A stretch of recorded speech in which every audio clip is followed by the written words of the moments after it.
Assalamualaikum warahmatullahi wabarakatuh.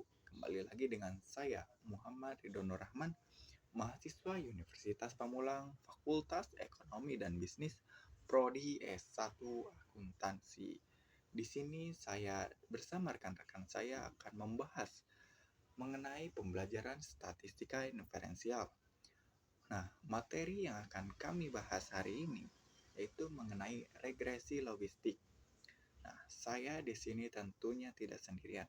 Saya ditemani dengan rekan-rekan saya dari kelompok 10. Tentunya ada Ahmad Munajah dan Andini Ragustin.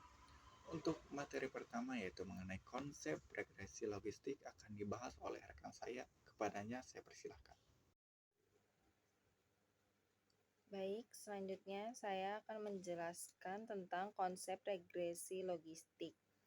Regresi logistik bertujuan untuk menguji apakah probabilitas terjadinya variabel terkait dependen dapat diprediksi dengan variabel bebas atau independen. Analisis regresi logistik merupakan suatu pendekatan untuk membuat model prediksi seperti halnya regresi linier atau yang biasa disebut dengan istilah ordinary least squares atau OLS regression. Perbedaannya yaitu pada regresi logistik, penelitian memprediksi variabel terkait yang berskala dikotomi. Selanjutnya, ada syarat yang terdapat dalam regresi logistik. Yang pertama itu regresi logistik tidak membutuhkan hubungan linier antara variabel independen dengan variabel dependen. Yang kedua, variabel independen tidak memerlukan asumsi multivariat normality. Yang ketiga itu ada asumsi hokedastistas tidak diperlukan. Yang keempat itu ada variabel bebas tidak perlu diubah ke dalam bentuk skala interval atau ratio. Yang kelima ada variabel dependen harus bersifat dikotomi atau dua kategori. Yang keenam itu ada variabel independen tidak harus memiliki varian yang sama antar kelompok variabel. Yang ketujuh ada kategori dalam variabel independen harus terpisah satu sama lain atau bersifat eksklusif. Yang kedelapan ada sampel yang diperlukan dalam jumlah relatif besar. Minimum dibutuhkan hingga 50 sampel data untuk sebuah variabel prediktor atau independen. Kesembilan ada regresi logistik dapat menyelesaikan hubungan karena menggunakan pendekatan nonlinier log transformasi untuk memprediksi odds ratio. Odds dalam regresi logistik sering dinyatakan sebagai probabilitas. Selanjutnya ada regresi logistik dapat dikelompokkan menjadi dua macam, yaitu yang pertama itu ada regresi logistik biner atau binary logistic regression. Artinya regresi logistik biner digunakan ketika hanya ada dua kemungkinan variabel terkait Y. Contoh misalkan untung dan rugi. Yang kedua itu ada regresi logistik multinomial atau multinomial logistic regression. Regression ini digunakan ketika pada variabel terkait Y terdapat lebih dari dua kategori. Berikut adalah rumus persamaan regresi. Berikut ada gambarnya. Berikut ada latihan soal. Seorang peneliti ingin mengetahui bagaimana pengaruh kualitas pelayanan publik terhadap kepuasan pengguna atau masyarakat. Kualitas pelayanan publik diteliti melalui uji variabel daya tanggap seperti X1 dan empati X2. Kepuasan pengguna layanan Y sebagai variabel dependen adalah variabel dummy, di mana jika responden menjawab puas maka kita diberi skor 1 dan jika menjawab tidak puas kita diberi skor 0. Berikut ada gambar tabel. Selanjutnya akan dijelaskan oleh Munas. Halo teman-teman, sebelumnya perkenalkan nama saya Ahmad Munajah.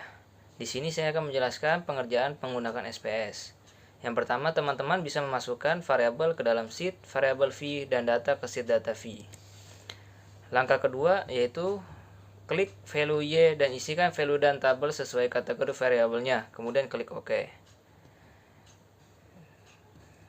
Selanjutnya, pada menu klik analisis, selanjutnya regression, dan klik binary logistik.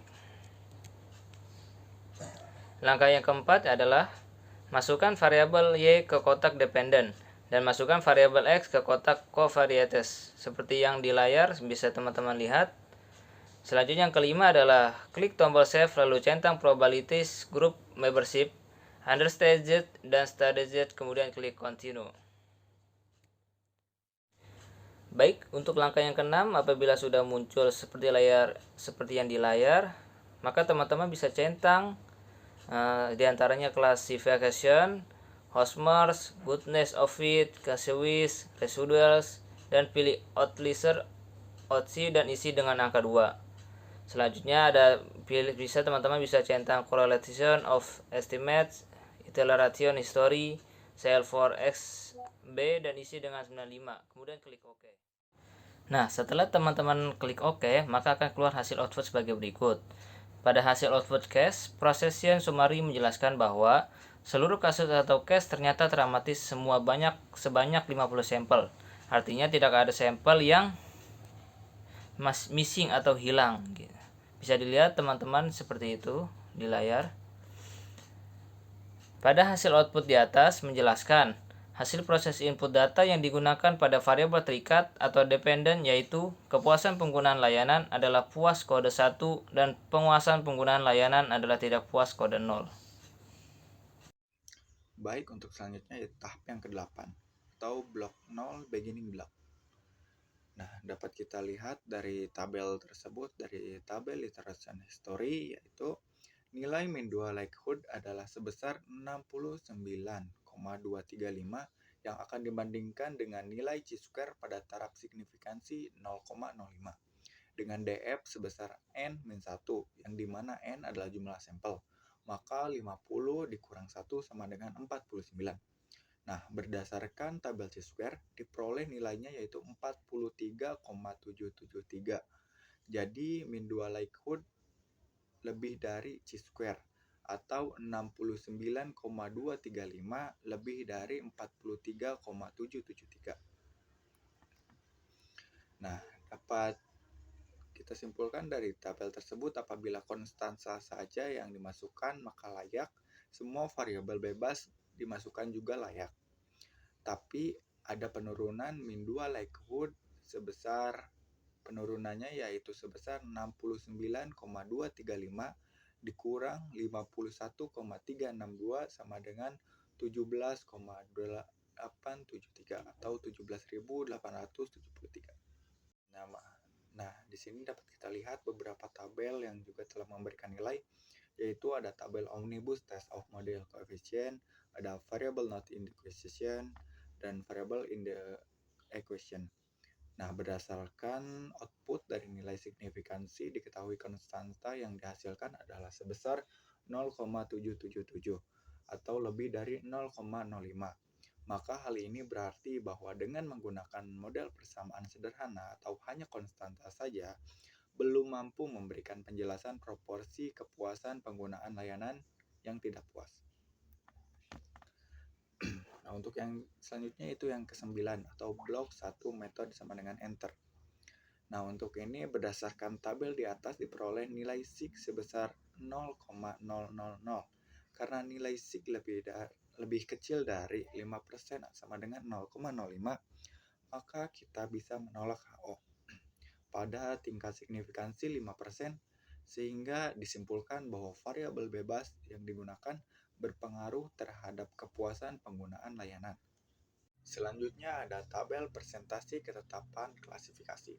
Dapat kita lihat dari tabel tersebut, presentasi ketetapan model dalam mengklasifikasikan observasi adalah sebesar 74%. Artinya dari 50 observasi, ada 37 observasi yang tepat klasifikasinya dan dinyatakan oleh model regresi logistik. Jumlah observasi yang dapat atau tepat pengklasifikasiannya dapat dilihat pada diagonal utama. Selanjutnya pada tabel model summary. Berdasarkan tabel dapat dilihat bahwa model dengan memasukkan dua variabel independen ternyata telah terjadi perubahan dalam penaksiran parameter atau min 2 likelihood sebesar 51.362 jika dilihat dari R square-nya sebesar 0,301 atau 30,1% dan 0,401 atau 40,1%. Dengan demikian dapat ditafsirkan bahwa dengan dua variabel bebas, maka proporsi kepuasan pengguna layanan puas sebesar 40,1%. Nah, untuk selanjutnya yaitu pengujian tabel Hosmer and Lemeseau test. Hipotesisnya adalah HO sama dengan model telah cukup menjelaskan data atau goodness of it. H1 sama dengan model tidak cukup untuk menjelaskan data. Maka pada kriteria ujinya, jika nilai sig lebih dari 0,05, maka HO diterima. Apabila nilai sig kurang dari 0,05, maka HO ditolak. Nah, pada tabel nilai sig adalah 0,264, yang dimana nilai sig lebih dari 0,05 maka HO dapat diterima. Dan hasil uji chi-square hitung didapatkan nilai sebesar 8.849. Karena nilai chi-square hitung sama dengan 8.849 kurang dari nilai chi-square tabel sama dengan 66.386, maka HO dapat diterima. Jadi kesimpulannya bahwa model tidak cukup atau model dapat cukup untuk menjelaskan data atau goodness of it. Nah, untuk tahap terakhir yaitu tabel utama analisis data. Dapat kita lihat bersama pada tabelnya, tolak hipotesis 0 atau HO jika nilai signifikansi kurang dari 0,05. Nah, pada tabel nilai signifikansi variabel empati sebesar 0,002 kurang dari 0,05, maka tolak HO, sehingga dapat disimpulkan bahwa terdapat pengaruh yang signifikan antara empati terhadap kepuasan pelayanan pelanggan dengan nilai koefisien sebesar 0,553. Sedangkan nilai signifikansi variabel daya tanggap sebesar 0,754 atau lebih dari 0,05, maka HO dapat diterima, yang membuktikan bahwa tidak terdapat pengaruh yang signifikan daya tanggap terhadap kepuasan pelayanan pelanggan. Berikut saya dapat simpulkan bahwa regresi logistik adalah metode analis statistik interferensial yang dirancang untuk mengatasi keterbatasan regresi linier. Khususnya ketika variabel terkait atau dependen yang menjadi fokus penelitian bersifat kategorikal, dikotomi, dan memiliki dua kategori. Melalui transformasi logit, regresi logistik mampu menunjukkan seberapa besar pengaruh variabel bebas terhadap peluang terjadinya suatu kategori. Dengan bantuan software seperti SPSS, peneliti dapat menilai ketepatan model dan signifikasi prediktor, sehingga hasil analisis lebih akurat dan bermanfaat untuk mengambil keputusan berbasis data. Tujuan utama adalah menguji apakah probabilitas terjadinya suatu peristiwa yang diwakili oleh variabel terkait dapat diprediksi oleh suatu atau lebih variabel bebas atau independen. Baik, demikianlah pembahasan materi kami dari kelompok 10 mengenai regresi logistik. Sampai jumpa di video-video selanjutnya. Saya Muhammad Ridhono Rahman dari kelompok 10 beserta rekan saya izin pamit. Mohon maaf bila ada kesalahan kata atau salah penyampaian. Sekian dari kami. Wassalamualaikum warahmatullahi wabarakatuh.